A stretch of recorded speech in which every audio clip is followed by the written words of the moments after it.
Sa kaugnay na balita, umani naman ang magkakaibang pananaw mula sa Senado ang panukalang pagpapatupad ng total gun ban. Uminit ang naturang issue dahil sa sunod-sunod na krimeng dulot ng irresponsableng paggamit ng baril. Alamin natin sa ulat ni Bianca Piedad. Magkakaiba ang pananaw ng mga senador sa panukalang mas higpitan pa ang batas para sa gun control matapos ang sunod-sunod na krimen na idinulot ng irresponsableng paggamit ng baril. Aminado ang chairman ng Senate Committee on Public Order and Dangerous Drugs na si Senador Gringo Honasan na kapos na sa oras para makapagpasa pa ng panibagong batas ang kasalukuyang Kongreso. Realistically, with 9 session days remaining, I doubt kung may maipasa tayong bagong firearms registration, firearms law. Ang magagawa na lang aniya sa ngayon ng lokal na opisyal ay magpatupad ng ordinansa na nagbabawal sa hindi akmang paggamit ng baril. Subalit dapat maging strikto aniya ang implementasyon nito gaya ng ginagawa sa lalawigan ng Davao. But if we go by what Davao City has been able to do effectively and Ormoc, zero casualty sila.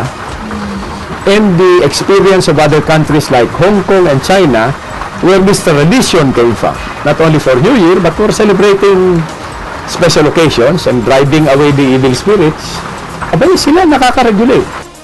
Samantala, isinusulong naman ni Senador Panfilo Lacson na limitahan na ang pag-i-issue ng Permit to Carry Firearms Outside Residence o PTC-FOR para sa regulasyon ng mga nagmamay-ari ng baril sa bansa. Sinabi ni Lacson na ang baril ay para sa self-defense at proteksyon laban sa masamang loob at hindi upang mag-asal kriminal.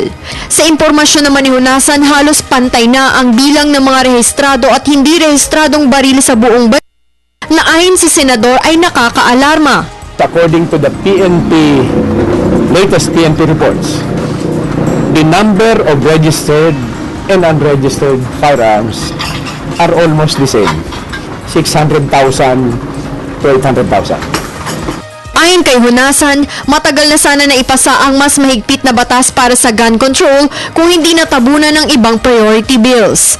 Pero tiniyak nito na sisikapin ng Senate Committee on Public Order and Dangerous Drugs na rebisahin ang umiiral na gun laws at panukalang batas hinggil dito sa pagbabalik ng Senado sa January 21 upang magamit na basehan ng susunod na Kongreso sa Hulyo.